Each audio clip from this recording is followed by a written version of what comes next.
Amis brodeuses, bonjour. Je vais vous montrer comment je réalise moi-même mes appliqués à partir d'une image relevée sur Internet. Et surtout, je vais vous expliquer pourquoi je n'utilise pas l'assistant appliqué du logiciel.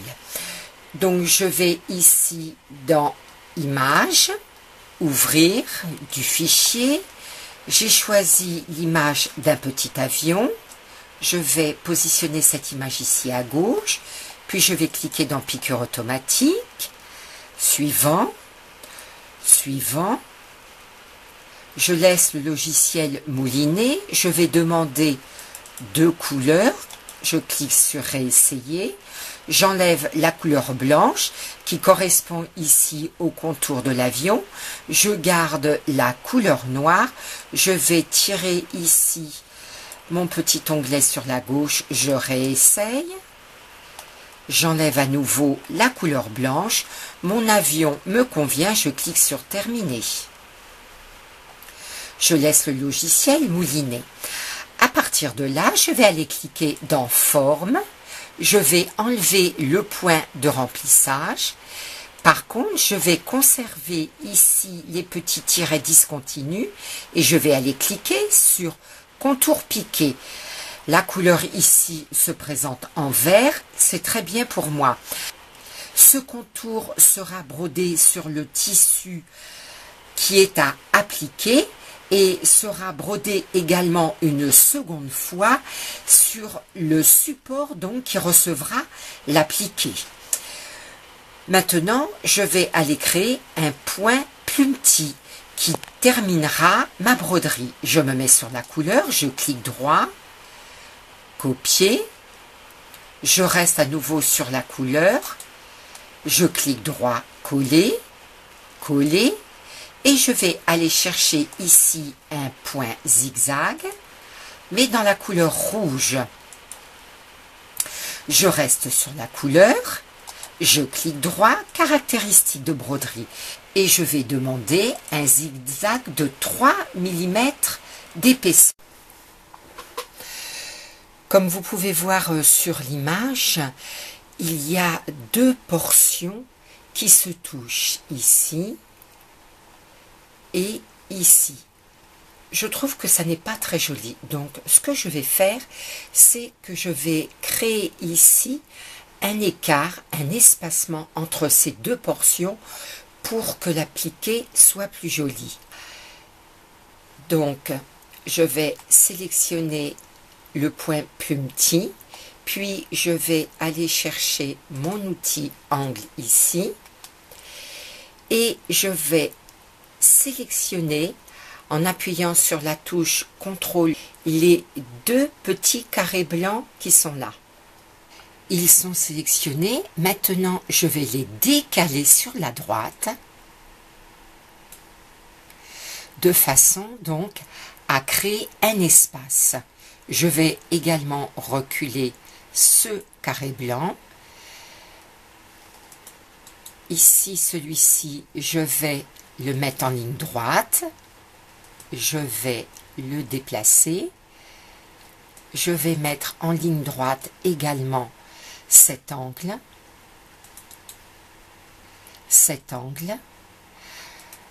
voilà, la portion sera beaucoup plus jolie. Je vais donc faire la même chose ici pour cette portion. Je trouve que mon appliqué sera beaucoup plus harmonieux. Vous voyez ici qu'il y a un trait qui apparaît, c'est le point de contour que l'on retrouve ici dans l'ordre de broderie. Je vais sélectionner ce point de contour, puis je vais cliquer droit sur la souris effacer. Pour ne pas avoir le reprendre comme j'ai repris le point de plumetis, eh bien je vais aller en créer un nouveau.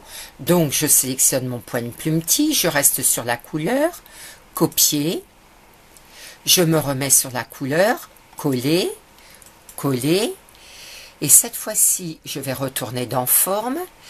Je vais sélectionner le contour piqué en vert comme tout à l'heure. Il apparaît ici dans mon ordre de broderie. Je vais le passer en première position. Voilà, mon appliqué me plaît. Je n'ai plus qu'à le broder. Maintenant, je vais créer un appliqué avec l'assistant appliqué du logiciel. Donc, je vais rechercher à nouveau mon petit avion. Je ne retravaille pas l'image. Je vais dans piqûre automatique, suivant, suivant. Mon avion me convient, je clique sur terminer. Et je vais retourner dans accueil, puis dans assistant appliqué. Pièce d'appliqué à couper, oui. Position d'appliqué à broder, oui. Faufilage, point en E, oui. Et point de recouvrement que je mets à 3 mm, puis je clique sur OK. Vous voyez que j'ai le même petit souci que tout à l'heure.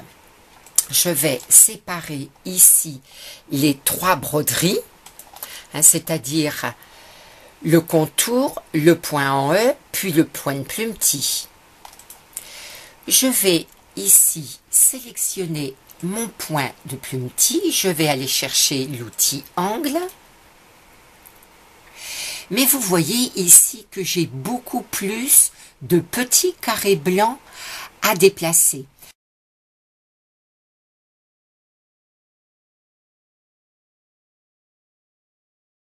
Le travail serait donc fastidieux pour moi, c'est pourquoi je ne vais pas utiliser l'option assistant appliqué, car non seulement il faudrait que je reprenne les petits carrés correspondant aux angles, au groupe de points du point plumetis, mais également du point ici en E et du contour piqué.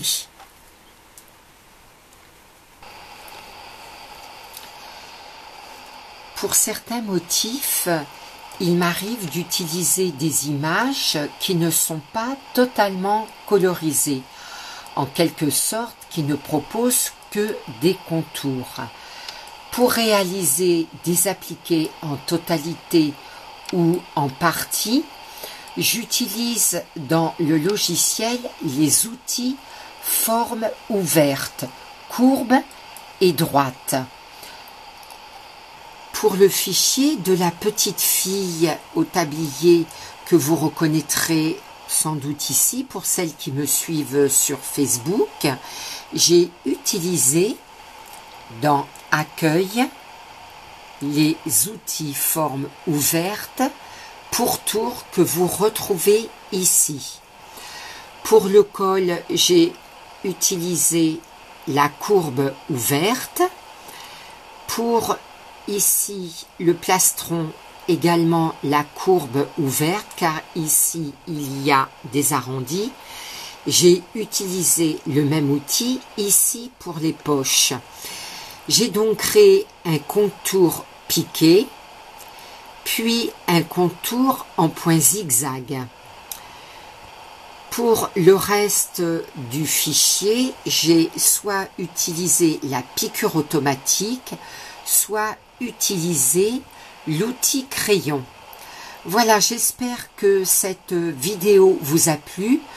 Je vous invite à utiliser ma technique ainsi que l'assistant appliqué du logiciel. Je vous retrouverai pour une prochaine vidéo très bientôt.